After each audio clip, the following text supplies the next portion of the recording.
Okay, Sue Koch, membership site, take one. All right. Welcome, everyone, to this installment of our Soaring Solutions membership site expert interview. I'm super excited today. I have Neil Newman of Shoot, Cut, Deliver out of LA. Those of you who were with us for our last interview with Sandra D. Robinson from Charisma on Camera, I met Neil working with Sandy, and he is the man behind the scenes of all of those awesome videos that I have on my website and YouTube channel. So I'm really excited that he was able to join us today to share his inside tips. So you met the woman in front of the camera, now you get to meet the man behind the scenes. So quick background on Neil. Neil is an Emmy Award winning video editor and producer who started out working as an apprentice in the video editing field over 10 years ago. He worked with production companies, learning how to professionally edit and produce great looking videos. And as you can see from his work, that is true. After several years of education in the video production field, Neil became certified with all the top educational providers, showing skills up and above all others. He started his own company a number of years ago, and today Shoot, Cut, Deliver is a full service production company catering to the most demanding clients. They offer a wide variety of video production services and are available for a free consultation, so take him up on that. Neil's passion for quality and excellence has given him the level to satisfy anyone with his personal involvement in all projects. The results are amazing. And I can attest to that. Both the quality and the results of the videos, as well as just the experience in working with you, was really exceptional. So top notch in quality and professionalism, and it was a lot of fun as well. So Neil, thank you for being with us today. Well, thanks for having me. Yeah, very excited for all the tips that you'll be able to share. So, in starting off, why don't you tell us a little bit about how you started your business, why you started your business, and kind of how you evolved to where you are today? Well, I started my business really as a hobby, 10, 12 years ago, making home movies essentially of vacations, family, and learning how to kind of put them together in a computer and Yeah. edit them together. And I guess it was the joy of when I was done and I would put a DVD in the player and I'd show my wife our last vacation with music and everything. The the excitement that she saw on her face and the excitement that I put it all together was just like, wow, I really enjoy this. That's But I awesome. was doing that, well before I started the business. And when I merged into doing this as a profession, as you said, I took a very aggressive approach to learning all the proper editing techniques. I later learned how to shoot with professional cameras, got educated by really top people that knew how to shoot corporate type video, essentially. And it just evolved into really a very personal approach to every project. Yeah. And I'm not this humongous corporation. It's me and a few guys that we put together such wonderful personal videos that we take to heart, and it shows in the product. And that's kind of where I want to be. I really want to be, of course I want to make a lot of money, but I don't want to be too commercial. I want to be more personal. I want to have a more personal approach to every project I do, and that's the direction I'm going. And that's what I wake up for and enjoy doing what I do, because I know every project I'm putting a personal touch to it, and I'm going to see that joy in the client's Yeah. face. That's fantastic. And that's a great Yeah, message, I think, too, to other people who are thinking about getting into certain fields or starting a business, the way that you yeah, began and where you are today, very successful, that people should pursue those dreams and hobbies. that's correct. You do something you love to do, you're going to do it well. So for starting off, would love to hear a little bit more about how have you seen social media affect your business in the last few years, and how do you see it affecting your business in the future, given the use and the success of video in social media marketing? Well, having the ability to send sample videos via my Facebook, my YouTube, that's been a major help for me in terms of, people wanting to, well, let me see some of your work and let me see that. Again, I'm in a very visual business. Yeah, I could tell somebody what I do and everything, but the bottom line is they want to kind of see something. right. And the social media thing has been great for me in terms of, posting on the various sites and having the people the ability just to go see it and look at it, being able to tailor certain videos, especially on YouTube, and create my own playlists. So if I'm dealing with a client that's, they don't need to see all my work. My work is very broad, but I can tailor certain videos and create playlists and post them and have them be a little more focused on what they're looking for as opposed to everything. And that's how social media has helped me. That's great. It's been great. I am enjoying it. I still have so much to learn. It's a constantly, I watch your stuff and you're like, wow, I didn't know that. I didn't know this. It's like constant, learning, like with technology, it's never ending. So that's exciting. That is, yeah, it's always changing and probably good timing for where your business is going. Right. Yeah, great. So, something that people think about also is that, as a small business owner like myself, I remember seeing videos like the ones that you and Sandy, put together for me, right, and that I have out there now. And when I first saw those things, I remember thinking, there's no way in hell I can compete. I could never do something like that. So there's a mindset, I think, about behind the small business owner that thinks I can't afford that, or that's not something that would be possible for me. Can you share a little bit about, the idea that the small business owner can work with someone like you and get some very quality professional videos done within a reasonable budget? Right. Yeah. There's so many people doing videos today, and there's so many different levels of quality. Mm-hmm. And I think a small business owner should consider doing something better than not better. I'll put it that way. And because there's so much out there and it's becoming so competitive, if you don't stand a little bit above the norm, you're going to get kind of washed away. Yeah.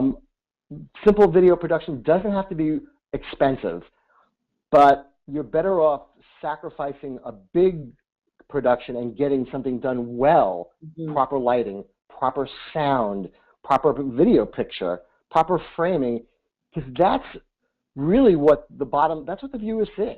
They're watching all these videos online now that are just, some of them are really shot very poorly. They're just, it's not even like, it's not the equipment, it's just how they're doing it, and simple tips.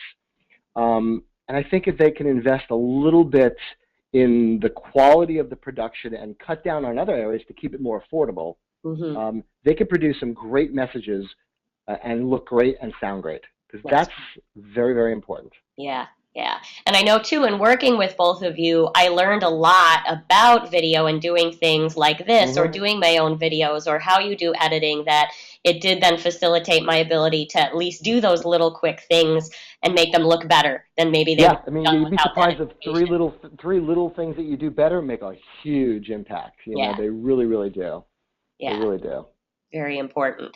Even like today, having you, I know I'm very dark, but I was flipping the curtains around. You're telling me, the directions of the lighting and have something right behind me, which I don't really have. But, so obviously you can tell the better lighting between Neil's side of the screen and mine. Well, what it is it actually just draws the viewer in to what the message is. Yeah. If there's distractions, bad framing, the viewer is subconsciously distracted.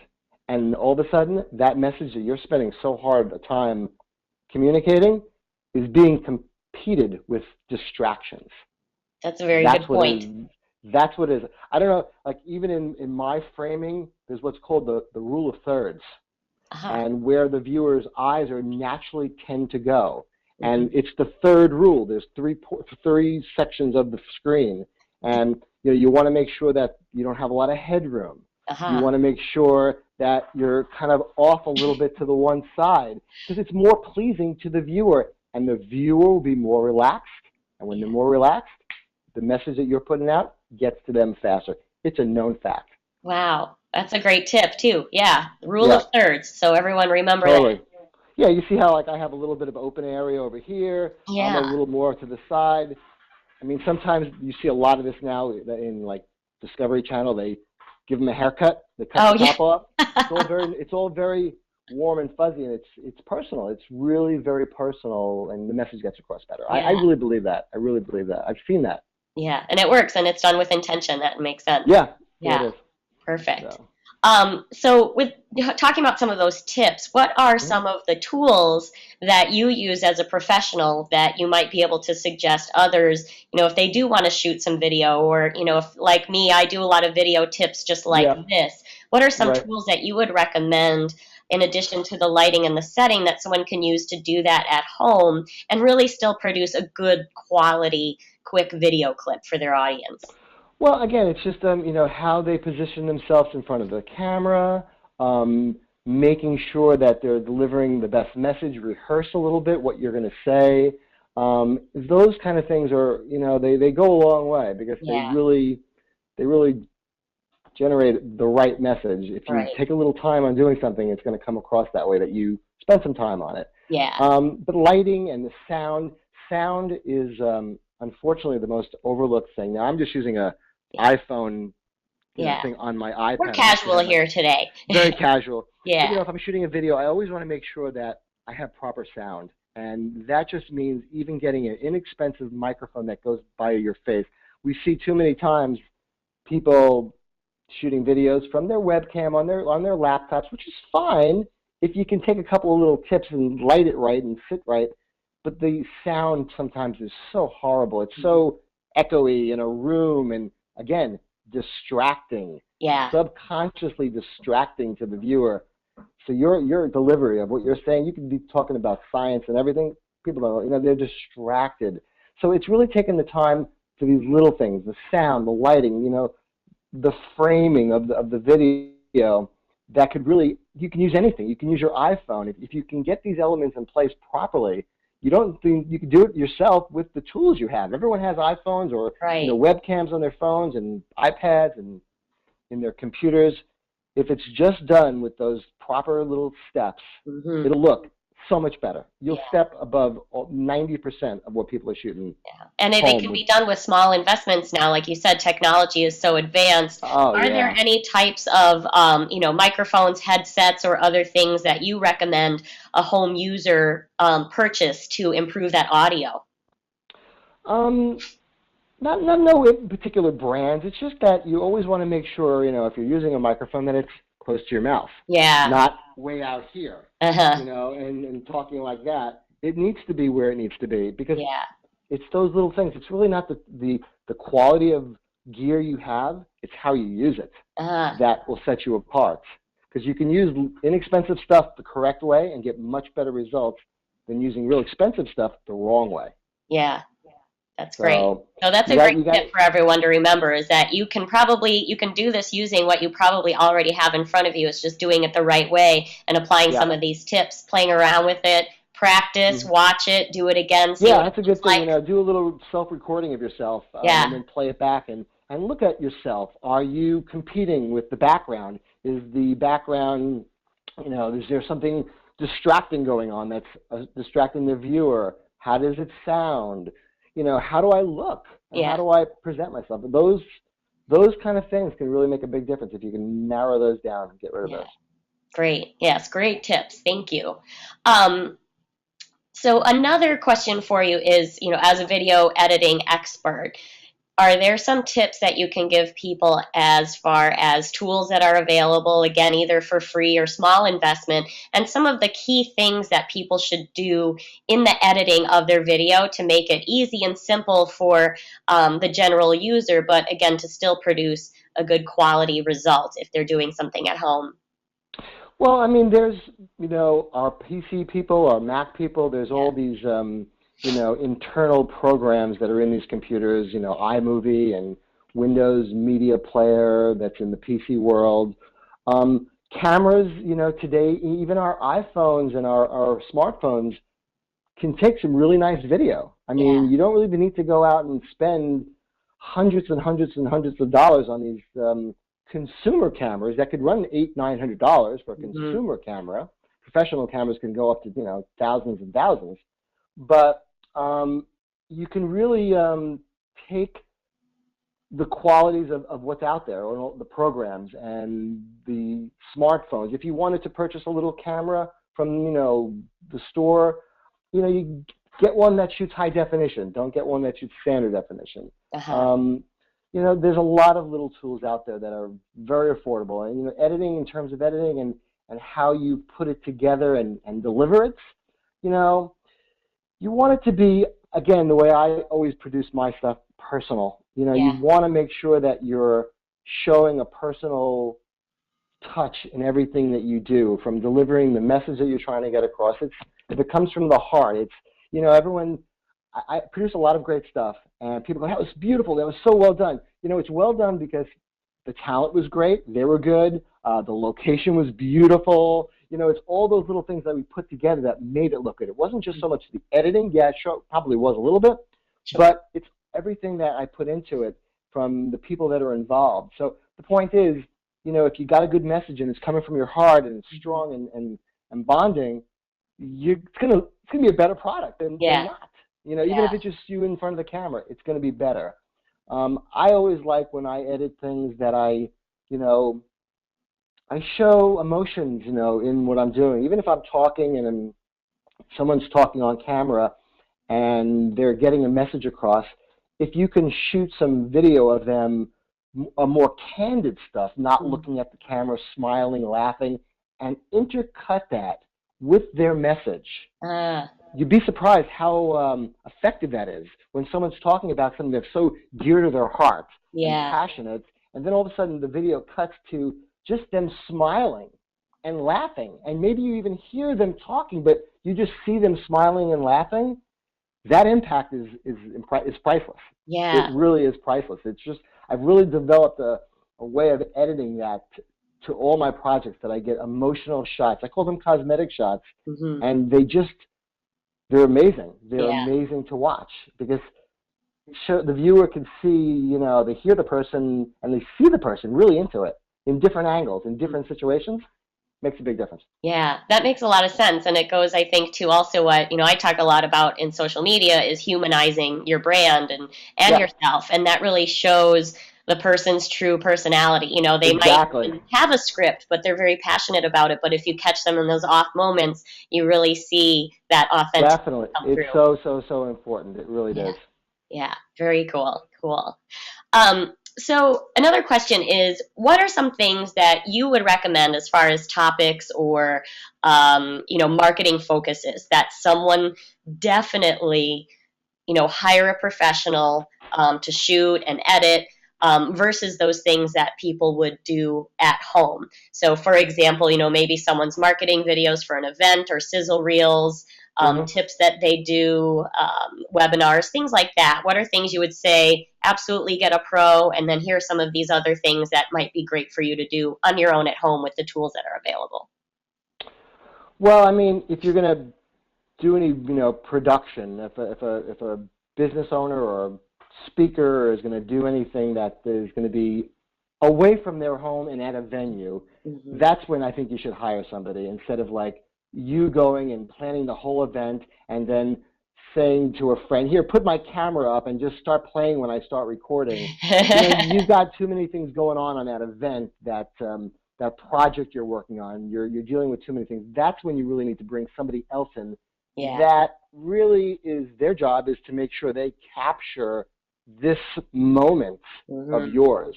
Doing things at home, maybe prepping for this event, doing the things we talked about a little earlier on the iPad, on your webcam, getting a message across about the up-and-coming event that's coming up is good to do at home. And that's where maybe you don't need to hire somebody. Make sure you use all those little tips we talked about, lighting and framing and everything.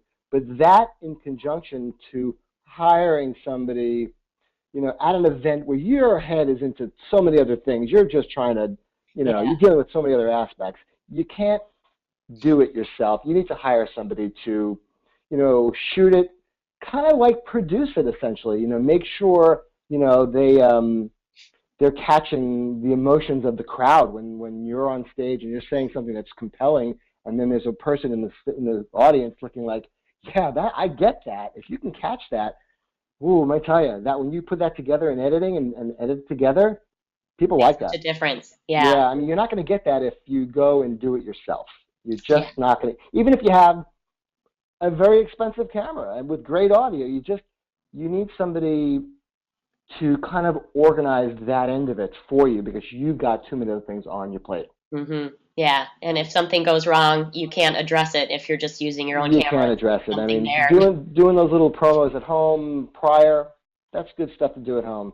And you can edit those as well at home, with those, programs in your computers and get it out. But Yeah. anything other than out and about and when you've got other things on your plate, you got to hire somebody. Yeah. And you can hire one person to take care of it, or you can hire, a person that has a crew of 2 or 3 that really can structure it like an event, a show, a good, solid message. Yeah, and you're really going to get the most out of it when you do it that way. You really will. Yeah. And it doesn't have to be out of control expensive to hire, a crew of a few guys to shoot. I mean, this is an important investment because it's, that event will come and go. Yeah. But the video will last a lifetime. True. Or it'll last a lot longer than the actual day that it was happening. And you want to make sure you get that video fingerprint, I call it, of what happened. Yeah. And getting a video fingerprint is going to be your insurance that you've got that look and style that you did. Absolutely. And it is worth it as a marketing expense to promote, your great events, how successful they were, show how much everyone loved it so that you can send that on for the next one and get that next gig. Yeah, totally. Absolutely. Yeah, we're going to be doing things for Sandy, and, we're trying to structure the right message we want to get across. But, it's a tool that we're going to use for future events. Yeah. So, it's an investment, no question about it. So thinking about that, people hiring a staff, a team like you and your guys. So a lot of people that'll be watching this video initially are here in Chicago. A lot of people that I've worked with. Certainly, if you are going to be in LA, absolutely hire Neil. But if you can't fly Neil out to your event in Chicago, what are some questions that you would advise if someone wants to hire a video editing and production team? What are some top things that you would say, make sure you ask these questions or make sure that these skill sets are there? Well, you always want to know what kind of experience they have shooting the type of project that you're putting in front of them. And you'll get a lot of different answers, but that's just an important question to ask regardless of what the answer is, because it shows to the production company that, okay, they want to know a little bit more about what I do that's going to really help them on their situation. So you want to ask that question, and you want to see some of their work that they've done that, is kind of like what you're thinking of doing. Every project is different, and to say, do you have it exactly what I want done on another video? Have you done it exact? Everyone is different, and you can't ever give the exact thing, but you do want to see sample work of their videos. And you want to listen for little things like we talked about, how the sound is, how the picture quality is. You want to look at it a little bit differently than you would be watching it as if you were just interested in the topic. Because now we're talking about the people that are going to be doing your video. And you want to make sure that it's pleasing to you. It really is. And you always want to get, when they give you a quote for how much it's going to cost, say there's a speaker doing an event and she's got 50 people in the audience and she wants to have this shot, and you want to know what they can offer, and you want to know what kind of gear they're using and what kind of equipment, even though it might not mean anything to you. Whenever I send out a quote, I put on the type of cameras we're using, what our intentional shots are going to be. I spend about 2 hours putting my quotes together, but it gives the person who's looking at it kind of a real good understanding of what is going to get done. And what it does is it actually stirs up questions for them, and we can then tailor. We're honing in on what the client wants. It's a way of me giving them ideas to ask me. If I tell them what I'm doing, what my intention is, what I want to shoot, how I want to capture the speaker on stage, with what angles, different types of B-roll stuff. If there's beautiful flowers and food out, you want to make sure you get those shots. Yeah. You want to list those in your budget. You want to list that in the quote that you're sending. You want to be as detailed as you can. I found that having a detailed quote always yields like, when can we start? Kind of thing. Or can we cut this out, or do we need that? Well, then already you've got the client kind of like working with you, I think it's really important that you guys both understand before your crew arrives at a site to do a job that you have an understanding of what's going to get done. Yeah. You know, it's so important. As little as, you know, make sure you get the people walking in the front door because that's what I want them to see. Yeah. Okay, well then you know. So it's really, you know, looking at the quote and looking at the itemized things and demand, you know, a quote that has a breakdown, a thorough breakdown of what am I getting and what are you going to be doing. That's a really great, that's great advice, because I know there's a lot of people that do things like that, want the people coming in, the interactions, the crowd shifting around, and if you don't put that in there, you don't know what you're going to get. So you're really educating people in that. I mystery shop other companies. You know, I call up, say I'm putting on together an event. You know, I want to have it shot. What do you suggest? Can you send me a quote? Sometimes I'll just get back one figure. Hey, it's going to cost you this much. Wow. Really? I mean, there's no other thought put into that? Don't you want to ask me some questions of what I'm thinking about? So, you know, it's when you see that nice itemized thing and ideas, for me, it just tells the client that, you know, I got a lot of thought into this. I put my passion into this. So absolutely. That's what I think. Always get a good quote, a good breakdown. That's helpful. That's great. So yeah, everyone look out for that if you are getting quotes in the local area or wherever you may be, to make sure that you're being provided with that list of information. And if there is anything specific that you want, to make sure that you ask about it and they can accommodate that. Right. You do want to make the most of that investment, because like Neil said, it's the event lasts a day, but your video could last forever. So right. Yeah, right. So another thing that I know you also work on is you can also take already shot video and then maybe take that and do the editing. So for example, I know one thing that I've thought of once I get enough good material is that, for example, from speaking engagements that I'm doing here, I could get snips and clips and send them to you, and you could put together a beautiful sizzle reel by editing in sound and logos and other things. I do a lot of that, actually. I do a lot of that. I get a lot of, you know, I got a lot of clients that are not local, and they, you know, it's not affordable for them to send me out with my crew, so they do hire locally, which is fine, and then they'll just send me hard drives. They'll send me a full hard drive with all the footage, and we'll be able to put together something that way. So yeah, I can definitely do that as well. Yeah, great. So if somebody is going to work with you or anyone in that capacity, what are some tips you would give them as far as what they put together and send to you to get the best result out of that kind of video editing? Well, I guess what it has to be is, you know, I mean, sometimes somebody wants a certain type of product delivered. They want a 2-minute, you know, introduction of who they are and what they do, and they don't want it to be all over the place. They just have a simple message, you know, what they do, some video shots of what they've done and so forth. I mean, I guess it would be then, you know, maybe talking with them on the phone and saying, you know, I don't need this, I don't need that. If we're putting this together, this is what we need to focus on. These type of shots we need to focus on. So I don't need your, you know, home videos of you with your cat and playing around and all that, where it's costing me time to go through that. Because I got to tell you, if anybody ever sends me media on a hard drive, I'm looking at every single clip, every single frame, because I got to know what I've got. Whenever I edit anything together, if I don't know everything that I'm looking at that I have to work with, I might miss something. So if there's, you know, 30, 20, 40 minutes of stuff that's not usable clearly in this project, don't send it to me. Yeah, it's a lot of time. Money because it's gonna, it's a lot of time. It's, you know, I got to look at everything, because you'd be surprised of the creativity you can pull out of something that you didn't think maybe was useful. But playing with your cat, that's not useful. So you don't do the viral cat videos then? Yeah, unless there's a message that we have to get across, I'll do it. But maybe you're a veterinarian, work with Neil on that. Otherwise, exactly. Yeah, then it would be useful. Then I want to see that stuff. Yeah. Great. But yeah.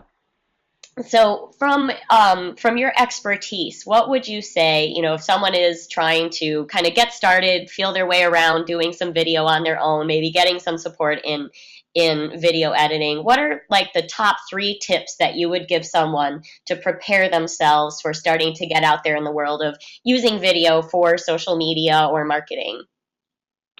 Well, the first tip would be to make sure that your message is clear and concise of what you're saying. You know, rehearse before you hit record. Yeah. Just, you know, you can do it again, but, you know, time is money. So if you can rehearse a little bit and record something that's meaningful and clear and really to the point, that's a great tip. That alone will help everything. It'll make your video more watchable. Yeah. Most important thing is we want our videos to be watched. We don't want them to be turned off. We all know today with video, if it's not interesting, what are we doing? We're flipping the switch real fast. Very quickly. Our attention span is very, very, very little. So that's why it's important that the message be, you know, strong. Yeah. And the only way to get that message strong is to do a little rehearsal yourself beforehand.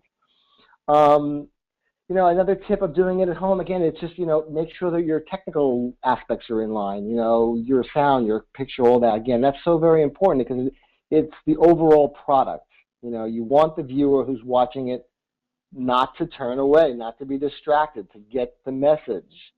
And all those little things it's an important tip. I'll say it again, it's just an important tip to have. The third thing I would say is make sure you work with somebody who's, you know, knows how to, you know, get it out there to create, you know, a viral video, essentially, you know, working like with yourself, that you don't just put a video up and it gets no hits. It has to have some activity, you know, and sometimes talking with an expert that knows how to get it out there and circulate it through via social media outlets is crucial, because you could produce something amazing, but if no one watches it, it's not going to do you any good. So you need an expert like yourself to make sure it has the proper highway to travel on. Yeah, I use the cliche a lot. Just because you put it there doesn't mean they will come. You know, totally. People need to know it's there.